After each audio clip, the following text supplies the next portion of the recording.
Hey guys, Marcus here with Meet and Greet, and today we are making the ultimate Texas craft style brisket. I'm talking the quintessential brisket that we all know and love. The bark looks like a meteor straight out of outer space. Meat gelatin, just an undeniable piece of barbecue. Brisket is considered the king of barbecue, and today I am pulling out all of the stops to make the ultimate special occasion Texas craft brisket. Let's jump right into it.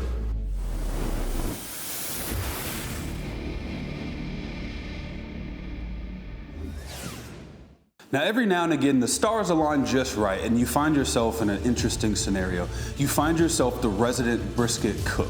And well, sometimes it's okay to go to the store and, buy the cheapest brisket you can get your hands on and just simply put some salt and pepper on it, get it on the pit, get it finished, and serve your friends and family. But my friends, not all situations are created equal. And there comes a time where you just have to make the ultimate brisket, meaning you want to get your hands on the highest quality beef you can get. Maybe you don't just use salt and pepper. Maybe you pull just a couple tricks out of the old repertoire to wow your guests, to wow your friends and family. It's that special brisket. It's that brisket where you actually might just be a little nervous if it doesn't come out right, because the event that you're cooking for is special. The occasion that you're cooking for is special. And so today, guys, I wanted to bring a video that meets that occasion. Not just any old video where I just slap some stuff on a brisket and throw it on the pit, cross my fingers, and show up when it's time to eat it on camera. No. I'm talking wagyu brisket straight out of Texas. Yes, you heard that right. Wagyu brisket right out of Texas, sent from our buddy. When I say our buddy, a friend of mine, a friend of old Meet and Greet is a friend of yours. Rest assured, our brother Tate with Brandon Meat Market has exactly what you need. Guys, Tate runs a local grocery store meat market in Harper, Texas. They're one of few meat markets in Central Texas that actually uses Texas beef. And so I figured no better cut of meat to pull off the ultimate craft Texas brisket than our buddy Tate's Brisket out of Harper. I promise you. Now, enough talk about briskets. Let's get the brisket on the cutting board. Let's get it seasoned, rubbed down, and on our pit. I mean, look at this brisket, my friends. I trimmed this last night. This is about a 16-pound brisket. I trimmed it down. Net weight right now is about 13 pounds, about 12 and a half, 13 pounds. That's just where I like my briskets. And the quality of this meat is just insane. I trimmed this last night, placed it in my refrigerator on a wire rack just to kind of let it dry brine with no brine, if that's a thing, air brine. Let it air brine. Look at that marbling there. It just looks unbelievable. I pulled it out of the fridge this morning, put some finishing touches on my trim, which, by the way, guys, I mean, can you just give me a little credit for the trim job, please? Shout your boy Frisbee out in the comments and let me know what you think about this trim job.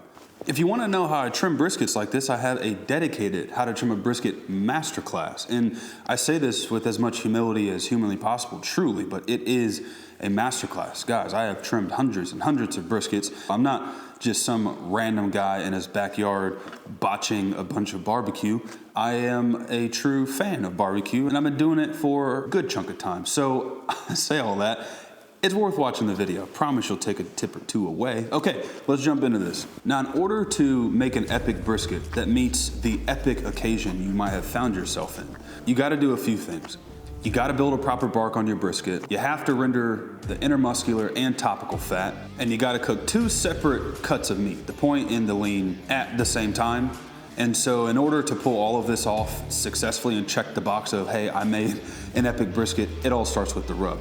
Now, my rub is very simple, but intricate. Okay, so first I start with a slather. This is equal parts mustard and pickle juice. This is my favorite slather. If I have these two ingredients on hand, I am 100% always using this on brisket. Then on the bottom side specifically, I'm going 16 mesh ground black pepper. This is Fiesta. This is kosher salt. You can use Diamond Crystal if you want to. This is kosher salt. It's in a Fiesta bottle, but this is actually an old pepper shaker that I put kosher salt in. That's on the bottom. I do something very special on the top. Let's get this bottom slathered up and then we'll talk about the top.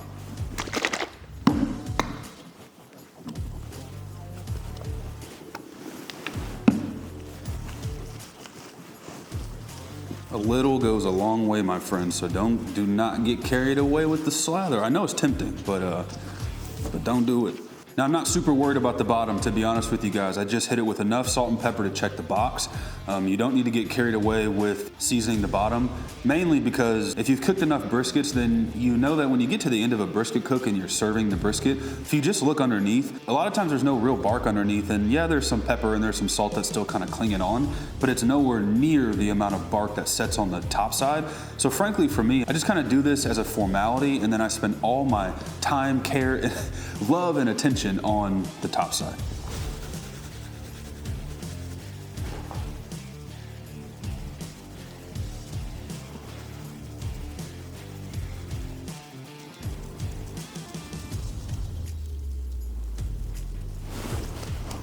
I just do one tender pass. Same play with the kosher salt.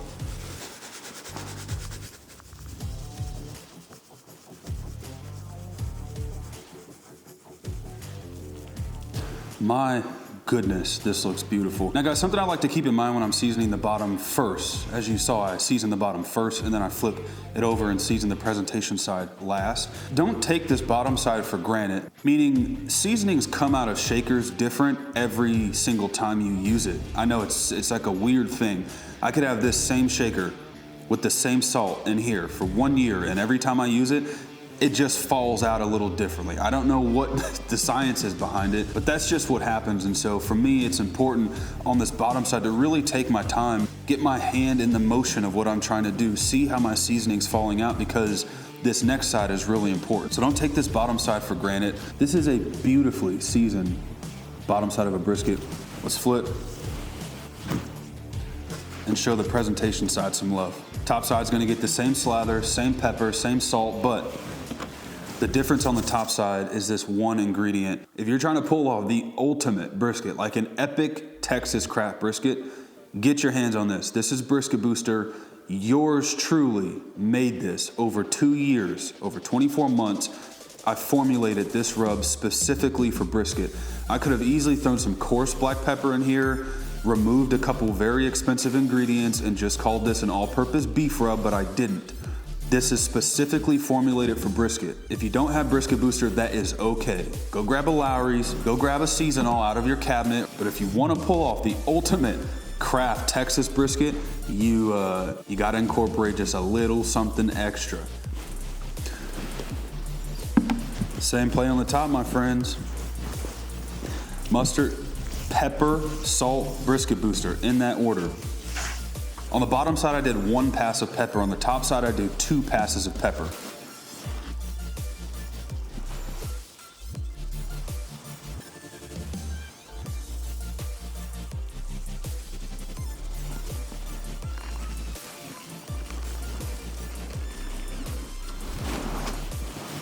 Now for the salt, guys, because I'm using my Brisket Booster or any Seasonal or really any other salt-based bonus seasoning, I don't overdo the kosher salt. Now, Brisket Booster, guys, I formulated this to be slightly less salty on paper than a Lowry's. I liked what Lowry's gave to the brisket, but I didn't love just how potently salty it was. It was almost like I couldn't ever get everything out of the Lowry's, because if I got everything I wanted flavor-wise, then the flip side was that it was too salty. If I adjust it for the salt, then I didn't get everything I wanted out of the rub. And so, like I said, I went to the drawing board and I was like, I'm just going to blend a very balanced booster, literally a booster, a very balanced rub that has all the stuff that I like out of a Lowry's and some. I'll give you one example, Worcestershire powder.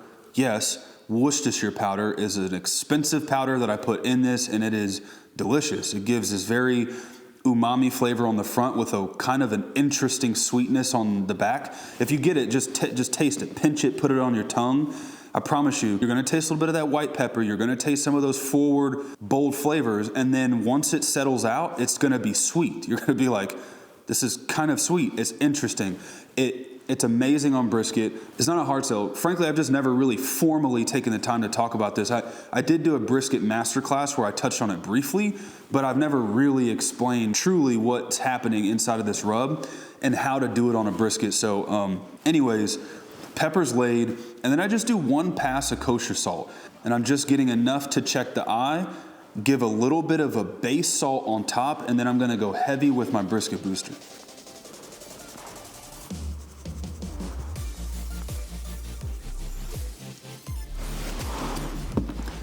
That's all I need upstairs. Now we're going Brisket Booster.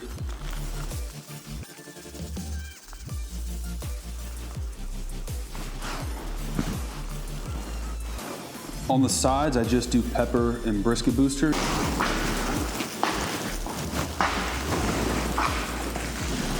And the final step is I'm just gonna take my hog sprayer, which I'll drop the link in the description for this. These are great. There's some hot water in this hog sprayer, and I'm just going to hit the top of this brisket with this warm water. And the reason I do this is because, of course, I have my binder on here, and frankly, the binder is the only reason why 95% of the seasonings that I put on here has stuck in place.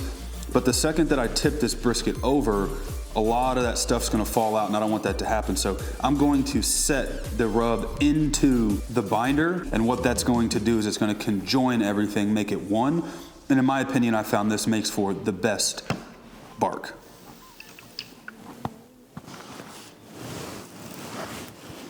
There it is, family. A beautifully seasoned Wagyu brisket. I got one more to do. I'm gonna get that seasoned up, and then I'll see you guys at the pit. Now it's very smoky, but our briskets are on the pit and they look great. They look incredible.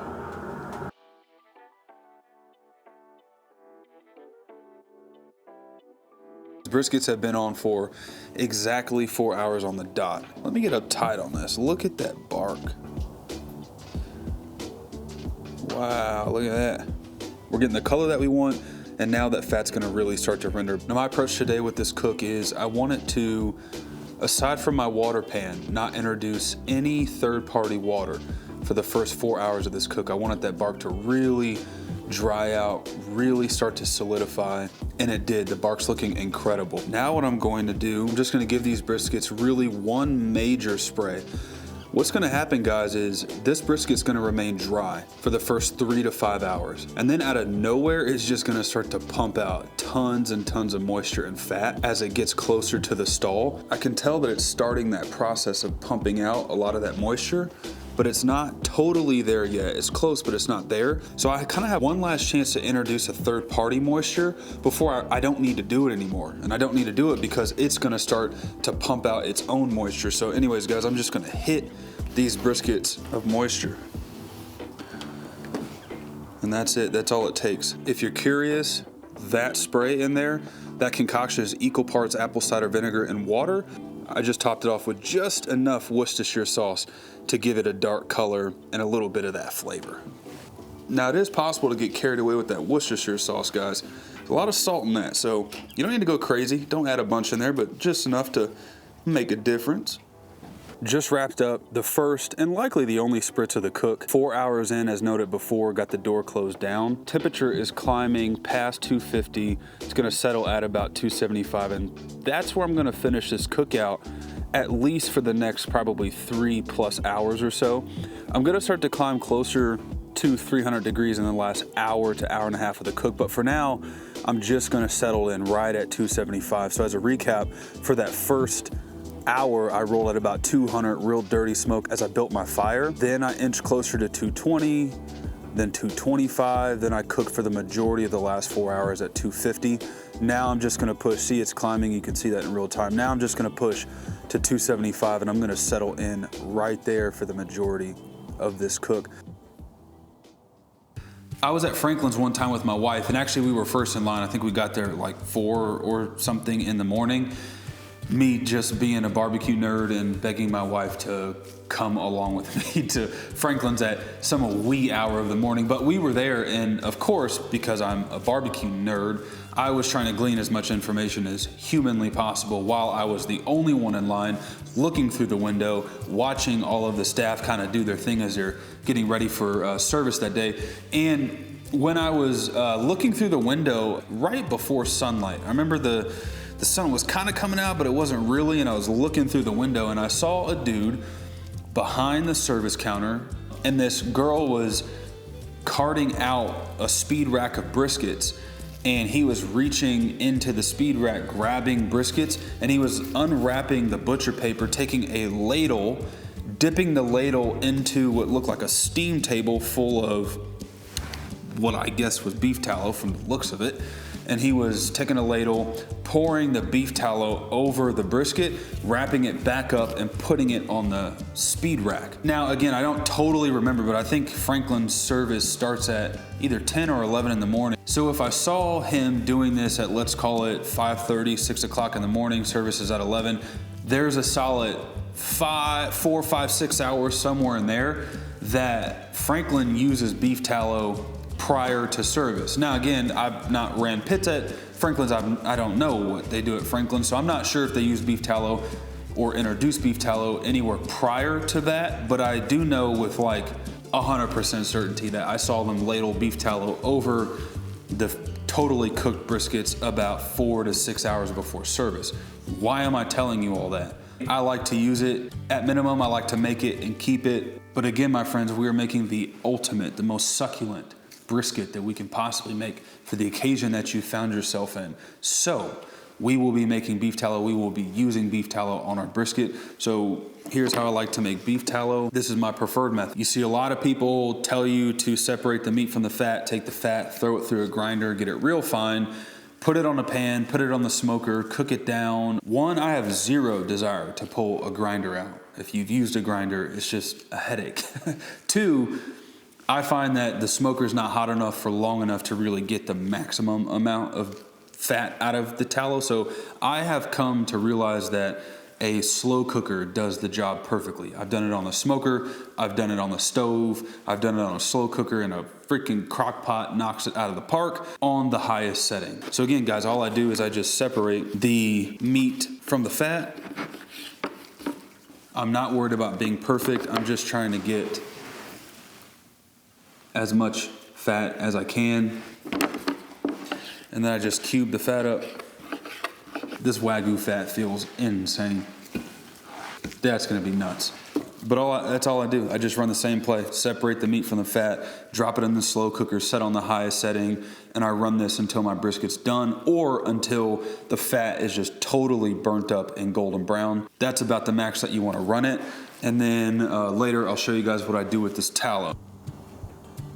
6 hour check-in. Our briskets have been on for 6 hours on the dot, and they are looking incredible. There's truly nothing better than a beautiful bark setting on a wagyu brisket. Look at that, guys. Just looks incredible. Our bark is totally set. No flaking, no chipping, no pools, no nothing. It's just all coming together. Good trim, good cook. Now I'm getting ahead of myself. Now something's gonna go haywire and I'm gonna show up tomorrow and try to explain my way out of a botched brisket cook. But guys, all jokes aside, it does look really good. I am on last light. I have no more sunlight coming in, so this will be the last check. The only other thing that I'll add at this point in the cook, guys, is if your lean is starting to curl up on you, and you want to protect your point here, but if your lean is starting to curl up on you guys really bad, you can tint the ends of your brisket. I'll insert a clip. I normally do that, and likely I'll probably do it a little bit down the road in this cook, but one, I'm a one-man camera show today, so it's a little bit difficult, so I can't do it on camera right now. But also, frankly, my leans are really thick. It's just a testament to the quality of the beef here, but my leans are really thick, and so they're not curling. I've babied my fire. I haven't had too much heat happening at one given time. So everything's laying flat, they're looking good. About the 4 to 6 hour mark is where you want to tint your brisket. So anyways, just kind of show you guys while I'm talking what it looks like to tint a brisket, and then that way you can protect your brisket while still allowing the entire brisket to absorb smoke, set the bark, etc. I'm gonna run these for 275 degrees until they temp 185 internal, and then at 185 internal, I'm gonna bump my temps to about 300 degrees and push these nice and hot all the way till finish. I'll talk to you guys once we pull them.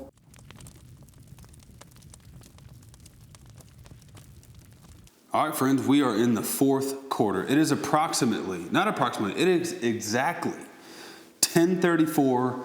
We got our brisket on at 11 o'clock. That means our brisket has been cooking for 11 and a half hours, almost 12 hours on the dot. You were with me the whole way, you followed along through the entire process, and the net result is just a barky, dark Wagyu brisket, and my goodness, does it look beautiful. Let's temp it out and see exactly where I pulled it. Keep in mind it's been sitting on my countertop for about 5 to 7, 8 minutes or so while I got the camera set up, so it's cooled off just slightly, but I'm just gonna drop right into the middle of this brisket.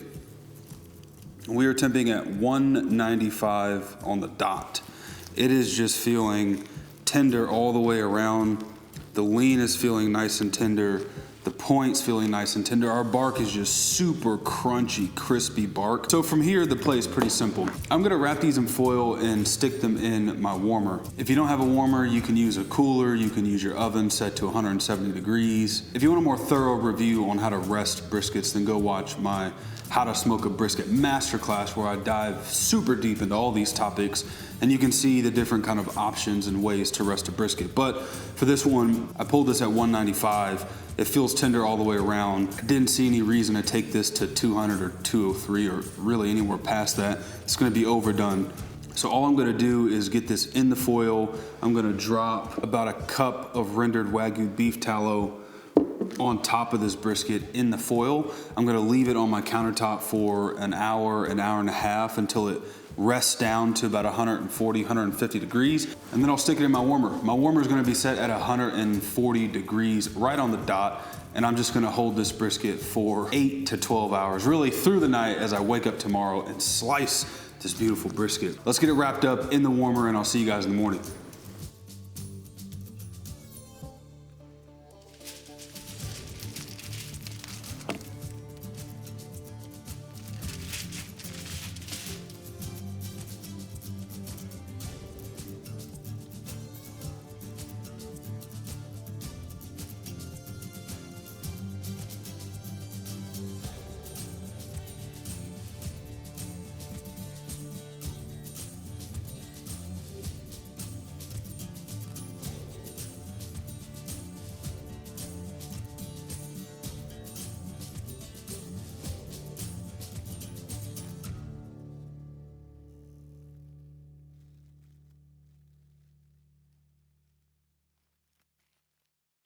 My brothers and sisters of the Q, we are back and better than ever. Why? Well, it's pretty obvious, my friends. I got a brisket sitting in front of me that I labored over with love, tender love yesterday for 12 hours. It's 12-12. It's a 12-12 cook. It cooked for 12 hours. It rested in my warmer for 12 hours, and I couldn't be more excited.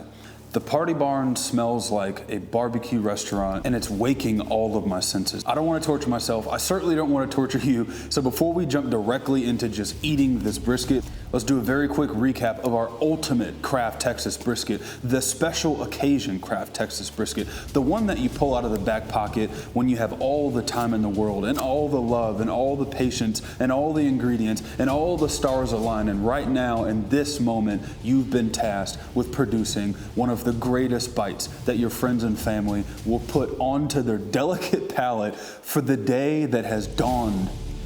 Wow, that was far more dramatic than it needed to be. But it's an important brisket. Wagyu brisket from our brother Tate, Branded Meat Market out in Texas, gave me these briskets, and I'm very thankful. So high quality meat, a little bit of 16 mesh ground black pepper, a little bit of kosher salt, Brisket Booster to boot on top. Cooked this puppy for the majority of the cook, for simplicity's sake, at 275. For the last hour or hour and a half of my cook, I did bump my temperatures to about 300 degrees. 1, to further render the fat, and 2, just to push these briskets to completion. Wrapped the brisket with tallow in the foil, stuck it in my warmer, 140 degrees. I held them through the night. Now I'll quit running my gums. Let's just look at this brisket, shall we?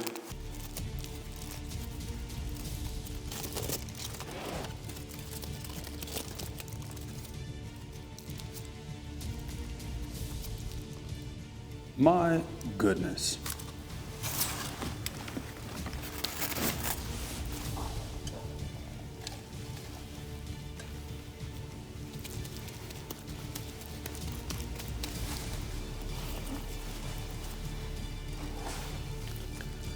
I could shed an actual tear.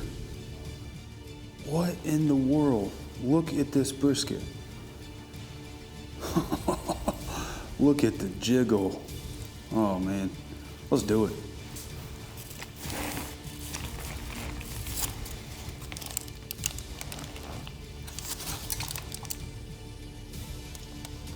Guys, this doesn't even make sense.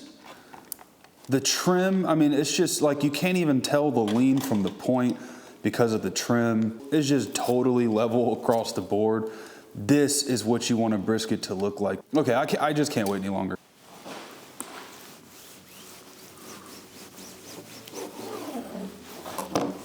First look. Wow. I mean, there is just something to be said about a freaking wagyu brisket, guys.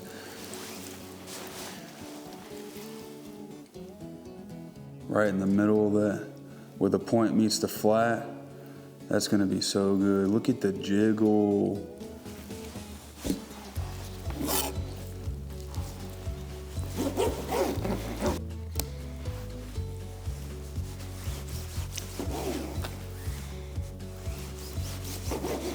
Oh, that's like meat jello. Holy cow. Wow. Guys, I am not overreacting. This looks insane. Holy shnikey. Okay, okay. Just a beautiful slice of our fatty. Look at that. I mean, every single slice is just meat candy.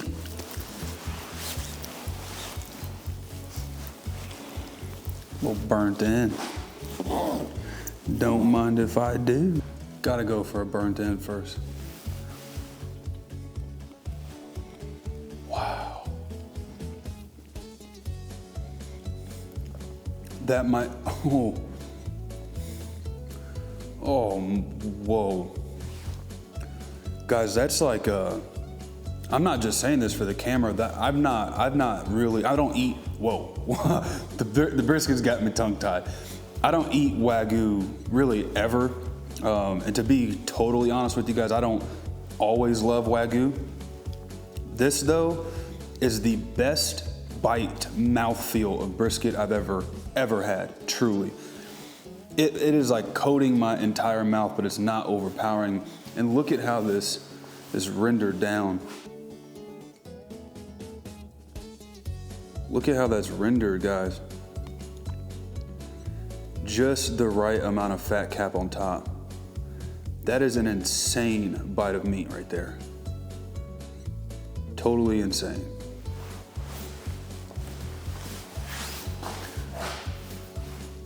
Oh yeah, look at that. Wow. Don't mind if I do. Let's get a little bit of that action.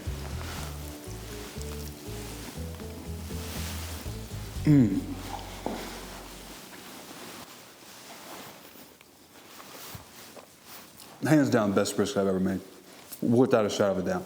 The only close second that's coming off memory is Primal Beef that my buddy Sean owns. Veteran, former Navy SEAL, awesome dude, owns a legit beef company, and next to that brisket, this is just hands down. I don't even know what to say. Look at this. Guys, when brisket is done right, and you take your time, and you love on it, and you care for it, like it's your own child, then this is what you can do. I don't think in all of food and all of culinary, you can recreate this right here. Insane. I do the obligatory lean slices. Look at that.